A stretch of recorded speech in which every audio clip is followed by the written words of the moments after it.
make it very unpalatable.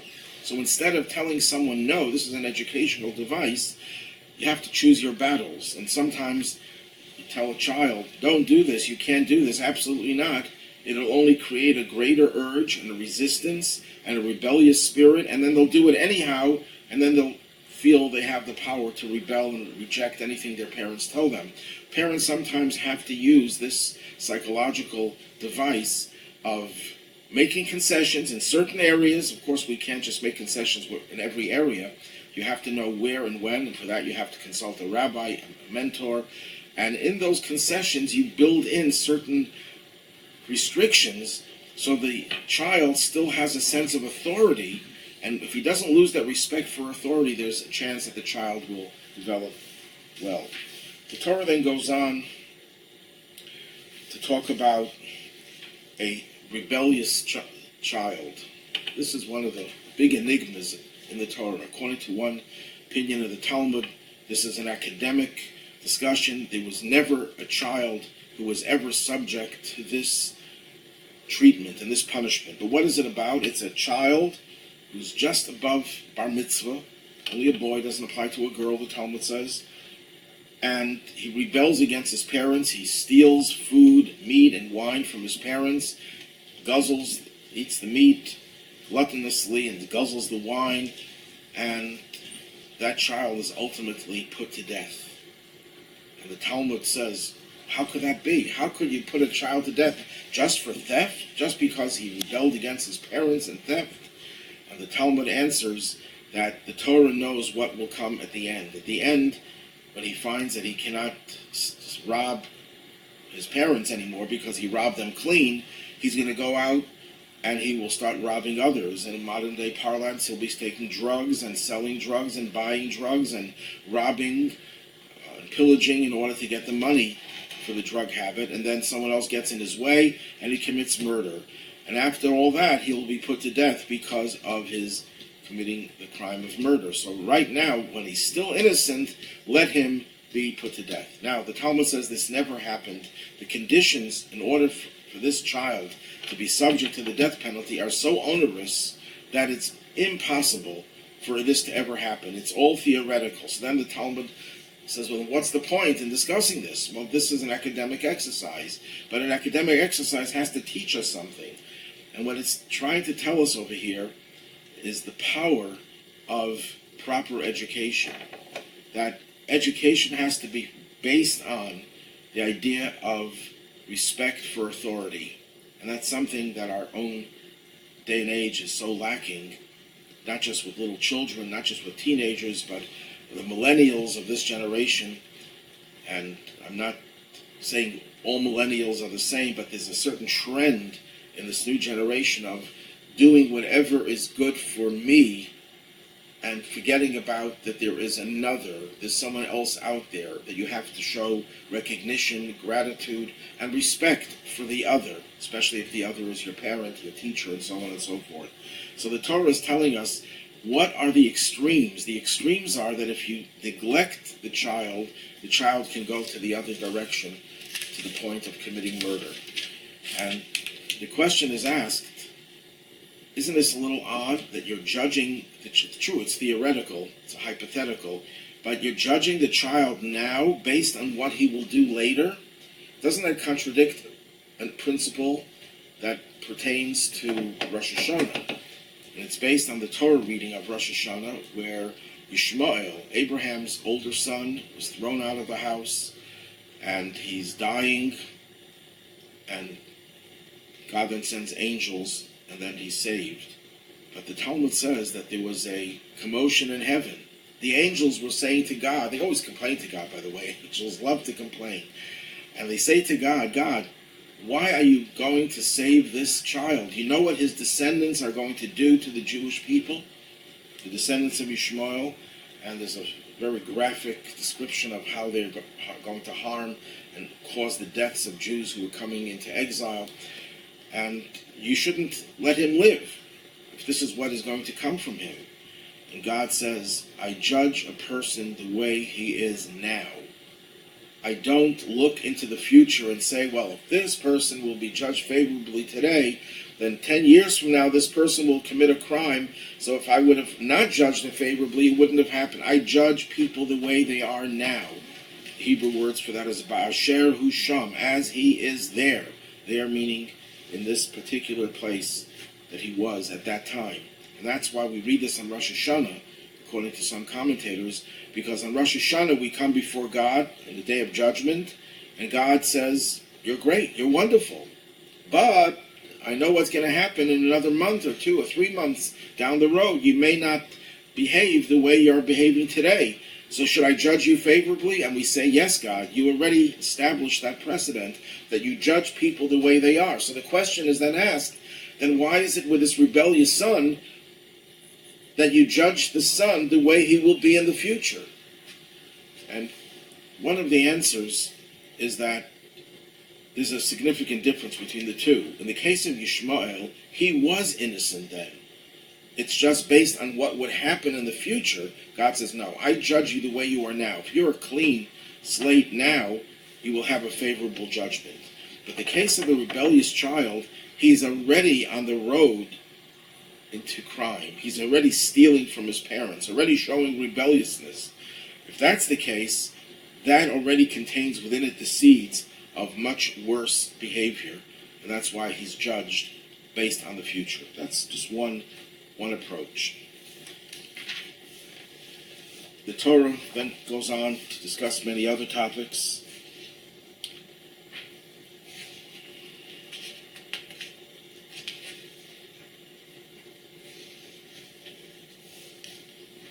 We can't cover them all.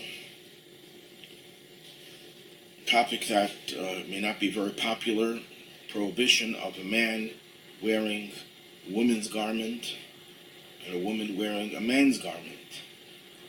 Torah wanted should be very distinct roles between men and women, and that should be reflected even in the way that they dress.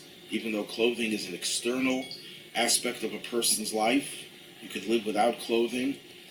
It's not part of who you are. It's external, but it does help define the person. And the Torah wants that we should be able to define each other in ways that allow for our own individuality, our own uniqueness to shine.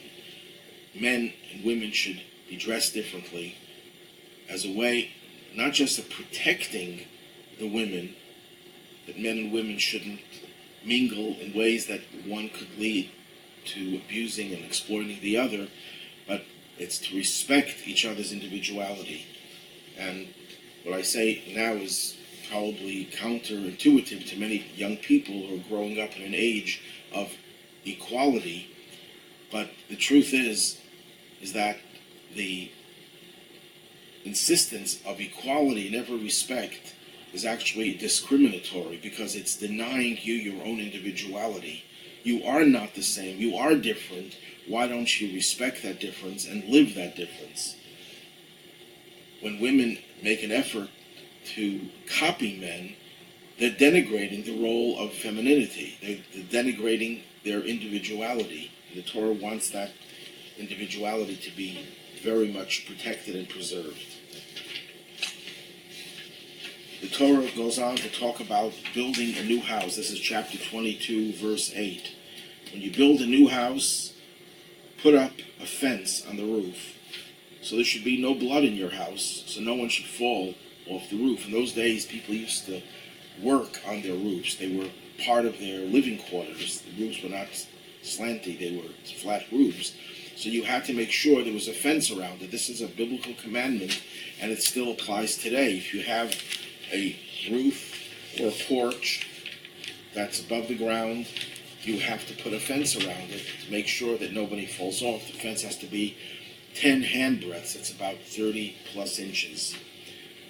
But also there's a symbolic meaning to this. The Rebbe explains that building a new house refers to starting a new period in one's life.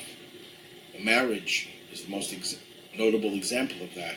A person starts a new venture, a new life. So they're so into the newness, into the novelty, into the excitement, they don't realize that this is a time when they have to take special care that their relationship, their foundation, should be a very strong one.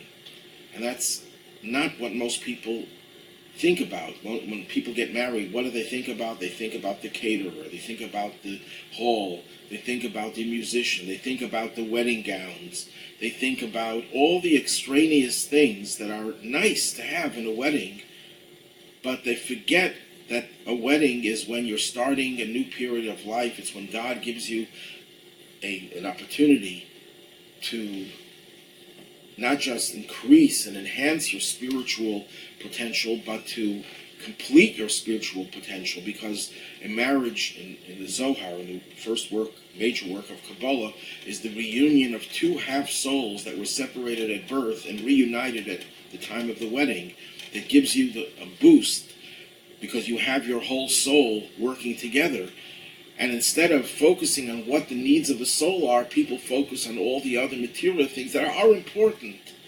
And they're part of Jewish tradition. You do want a beautiful wedding. You do want a joyous wedding with music and everything else. But you have to recognize, put up fences. Know your borders. Know your restrictions. Know your limitations, what you can and what you cannot do. The Torah then goes on, and I'm skipping, of course, certain, because we don't have time for 74 commandments in the short time that we have allotted. The Torah in verse 10, chapter 22, verse 10, talks about you cannot plow, harnessing your plow to a shor and a chamor, a donkey, an ox and a donkey, harnessed together. You can't have two different species of animals pulling your plow or your wagon, anything in which they're harnessed together. One of the reasons for that is that they walk at different paces, and you'll be harming one because of the other. Another reason is the ox chews its cud, and the donkey sees the ox chewing its cud. It thinks it's being fed, and the donkey is not being fed, so it gets upset. So it seems that it's because you want to protect the animal. But there also are mystical reasons for this as well. There's a story, a beautiful story told of the Chassam Sofer. Chassam Sofer is the name of the book, his magnum opus. His name was Moshe Sofer, or Moshe Schreiber. He lived in the 19th century, passed away approximately the year 1840, if I'm not mistaken, around that time. And he had a teacher in his youth whose name was Rabbi Nosson, or Nathan Adler. And they lived in the city of Frankfurt in Germany. And they had to leave that city, and there's a whole story behind that. And it was the middle of the winter. They hired a coach with 2 horses, and they trudged through the snow going from Frankfurt to the next city, which was their destination. In the middle, the horse, one of the horses, got stuck in the snow, and the wagon could not budge. And the wagon driver tried with all his might to get the wagon to go, to no avail. So the wagon driver tells the 2 rabbis who are huddled together in the cold of the winter, he says, I'm going to go to the nearest town and get another horse. Maybe 3 horses will get it out. It takes a few hours. They're freezing meanwhile. And he comes back, he harnesses the animal, and Nathan Adler takes his student, Moshe Sofer, and pulls him off the wagon, jumps into the snow, and starts dancing. So the student thinks that his teacher, maybe the cold got to him, and he went berserk. He says, what's going on? Why did you pull me off the wagon, and why are you dancing? And he pointed to the coach driver who was harnessing a cow to the wagon. He couldn't get a horse, he got a cow. And he says, don't you know it's a commandment in the Torah, you're not allowed to harness 2 species of animals. And if he's doing it, we can't be on that wagon that is being pulled by those 2 animals. Okay, I understand that. He says, but why are you dancing? And he said, in all my life, I could never have imagined that I would ever have the opportunity to fulfill this mitzvah. Why would I ever want to harness a cow to my wagon? And all of a sudden, this opportunity presented itself that I was able to fulfill a mitzvah, a commandment that I would have never imagined that I had the ability to fulfill. Shall I not dance? Shall I not rejoice that God gave me this wonderful opportunity? That's a very beautiful story about this commandment. Then the Torah talks about the topic of marriage and divorce. So let's talk first about marriage, the way Judaism views marriage. Marriage is actually a composite of two stages, and as we'll see, of two different aspects of a marriage. Number one, the first part of a marriage is called Kiddushin, which is translated as sanctification. That is also known as Erusin, betrothal. Now, just to clarify a little point, when we use the word betrothal today, although it's not a very common word, it indicates a form of engagement. But that's not what it means when it's used in translation of the Torah's word. Because betrothal in the Torah is marriage, but the first stage of marriage. And this is how it used to be done in the olden days. First, the husband and wife-to-be, the bridegroom and the bride, would go through a ceremony where the husband, the man, would give a ring to the woman, to the bride. And he would say, Harei at mikudeshes li b'tabaz zo kedas Moshe v'Yisrael. You are hereby consecrated to me with this ring in accordance with the laws of Moses and Israel. And they would be legally married.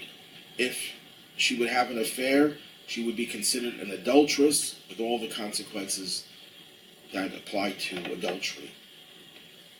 Now, the couple, although they're married, would not live together. Each one would go back to his old home and spend the next 12 months preparing for the wedding. In those days, you couldn't just make a phone call to your favorite caterer and say, I'm getting married June 17th. Get the hall and the musicians and the photographers. Of course, the photographers are the main part of a wedding. If you didn't take pictures, you didn't get married. But in those days, you had to plant crops, special food. You had to fatten the animals. You had to sew the garments. So they would wait a year, and if the year was over, they went through the second stage of marriage called Nisu'in, which literally means being taken up, uplifted. And this stage of the marriage would include a chuppah, a canopy, which we still have today, symbolizing the home that they're going to be starting together, with 7 blessings that are recited. Now that this stage takes place, at least in the olden days, a year after the first stage. Now, for reasons that we won't go into, probably mainly because it's more practical, the 2 stages are consolidated into one. The man gives the ring under the chuppah, and right after he does that, there's the 7 blessings that are recited. So we have both stages together. Now, on the surface, it sounds like these are just technicalities. 2 stages, you can separate them by a year, you can do them together. But they indicate 2 aspects of a marriage. As I mentioned before, according to the Zohar, marriages where 2 half-souls separated at birth are reunited. That's a very romantic notion. And that's what brings the love between husband and wife, because they are part of the same. They are not, as we say in English, your better half. That's not just a slogan. According to the Zohar, that's reality. That is your other half. But there's another aspect of marriage, the very opposite. You and your wife, you and your husband are opposites. Masculine and feminine are opposite energies, and they can very often clash. And the Talmud says that if you don't have the proper marriage with God involved, man and woman both have the words Aish in their names. Ish has Aish and Isha has Aish, fire, energy, and they clash and they can destroy each other. So there's an element in the second stage of marriage that brings God into it, that allows 2 opposites to coexist. So what is really going on? Marriage has 2 different dimensions. That's why in a Jewish marriage is a part of the month where husband and wife are intimate, and it's a part of the month where they're separated by Jewish law, without going into the details. What does that mean? There's a part of our relationship which is powerful, united, intimate, full of love, because you are part of the other. But then there's a part of marriage where you are physically separated because you have to recognize and respect the other, because the other is not you. The other is a independent being. In some cases, the opposite of you. You have to respect the differences between husband and wife. So in a marriage, you alternate between love and oneness to respect. And that's the same thing in our relationship with God. In our relationship with God, we have love for God, but we also have to have the reverence and respect for God. There's a part of us that is connected to God and a part of us that recoils in a way when we are in presence of the majesty and the awesomeness of God. That's what a marriage is, a perfect marriage, when you have both love and respect.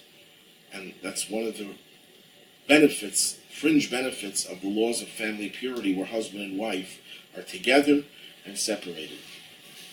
Then we get to divorce. Other religions do not allow for divorce. Judaism does allow. It's a last resort for divorce. It's a sad thing. The Talmud says that the altar in the temple sheds tears when someone gets divorced. But I once heard from a man who got divorced. He says, I'd rather the altar shed tears than I should shed tears and stay married to this person. So sometimes you have to shed those tears. The altar has to shed the tears in order to preserve a person's integrity, a person's well-being. And divorce is allowed by Judaism, although strongly not recommended, and only as a last resort is divorce allowed. Now, according to Jewish law, strict biblical law, a man could divorce his wife against her will. He can't marry her against her will, but he could divorce her against his will by giving her the get, the bill of divorce, putting it in her hands or in her pocketbook or her house if she has her own house, and then she's automatically divorced. Rabbeinu Gershom, the great German Jewish leader of about 1,000 years ago, put a ban on divorcing a woman against her will. He also put another famous ban, even more famous, against polygamy. Biblical and Talmudic law allowed for polygamy, for a man marrying more than one wife. He banned it, and from that time onward, Ashkenazic Jews did not practice polygamy. I just should note that even when polygamy was permitted, it was very rare. In the entire Talmud, I can't think of even one example, I could be wrong, but I can't think of even one example where any of the rabbis actually had more than one wife. Moses had one wife. Abraham only wanted one wife. It's only because he was childless that Sarah told him to take Hagar. Isaac was married to Rivka only. Jacob only wanted to marry Rachel, but of course his father-in-law, Lavan, forced him into marrying Leah. Then he had to take Rachel and so on and so forth. But the ideal was always to have one wife, but it was permitted to take more than one wife. Kings usually indulged in that. But he banned it. And he was given the title, Me'or HaGola, the light of the exile.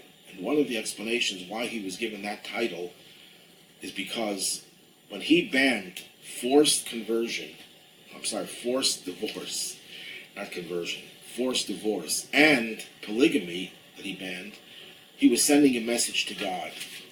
We are God's children. And we used to live with God in Israel with the Beis HaMikdash, the Holy Temple. But then God sent us into exile, which is a form of divorce. So Rabbeinu Gershom said, no, God, you can't do that. You cannot divorce us against our will. We refuse to go. And then you might say, well, I can't get rid of you, but I can take another nation to be my people along with you, another wife. Rabbeinu Gershom took care of that as well. And he said, no, you cannot marry more than one wife. And as a result, God is stuck with us.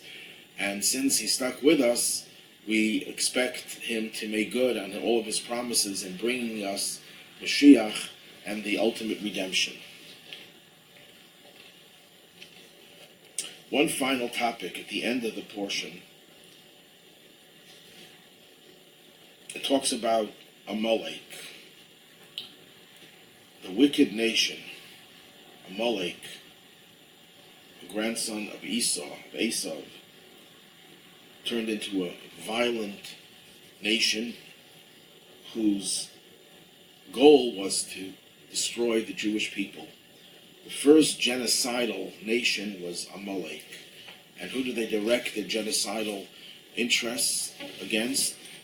Us, the Jewish people. And we are commanded in this week's Torah portion, at the very end, to never forget what they tried to do to us, and to obliterate the memory of Amalek, and not forget. Amalek is a nation, according to some sages, even today. Who do we know of as Amalek? Anyone who harbors genocidal tendencies against the Jewish people could be considered to be a part of Amalek. But Amalek is also an internal evil. The word Amalek is said to have the same numerical value as the word Safek, which means doubt. When a Jew entertains doubts, not questions, but doubts about God, about Judaism, about his or her own identity and purpose in this world, and these gnawing doubts deter us from progress in our spiritual lives, that's the most dangerous type of impediment to our well-being, our spiritual well-being. Every other threat to us we can deal with. They can be overcome. But when a person has so much doubt and they're never clear about who they are and what their purpose is, then that person will never be able to grow in their Judaism. And that's why we're told to get rid of these doubts, get rid of all of the things that cloud the certainty with which our soul is endowed. The soul has certainty. Amalek covers up that certainty, and we're never to forget that. That's one of the 613 biblical commandments. And every day, there are 6 things we're supposed to remember. 2 of those 6 are mentioned in this week's Torah portion. One is to remember what Miriam did. Miriam was Moses' sister, and she spoke slightly, subtly, disparagingly about Moses, and for that she was punished with leprosy, a form of leprosy. And we're supposed to remember what God did to Miriam. And what did she do? What she did was almost nothing. She complained why Moses had separated from his wife. It's not in the Torah explicitly, but that's how our sages received that oral tradition. She complained about Moses separating from his wife and becoming celibate at that time. And she felt, well, why? He's a prophet, I'm also a prophet. And she didn't recognize Moses' superiority. And for that, the Torah publicizes this great woman's sin, and to this day, we're supposed to remember it every day. I think the answer is, that's the greatness of Miriam. Miriam says, write anything you want about me. If this is going to stop one person from speaking ill of another, I'm willing to get all this negative publicity. You know what they say, you can write whatever you want about me as long as you spell my name right. Miriam says you can write whatever you want about me as long as it will help another person improve. So this is a badge of honor for Miriam. Remember what God did to Miriam. She did nothing. And in contemporary parlance, it was a nothing burger. But she wanted to get the blame for it. So people should know, if she, the holy woman, was so branded for the little infraction that she was guilty of, how much more so we should be careful about what we do wrong. And that's the greatest tribute to a righteous person, that he or she is willing to suffer, as Moses dropped the tablets, shattered them to save the Jews, not caring about the bad publicity he'll get, that he shattered the tablets because that would be beneficial to the Jewish people. That's the ultimate goal that we have, whatever we do, to make sure that it will be beneficial to others. Thank you for participating. Have a good night and a good Shabbos. Question. Yes.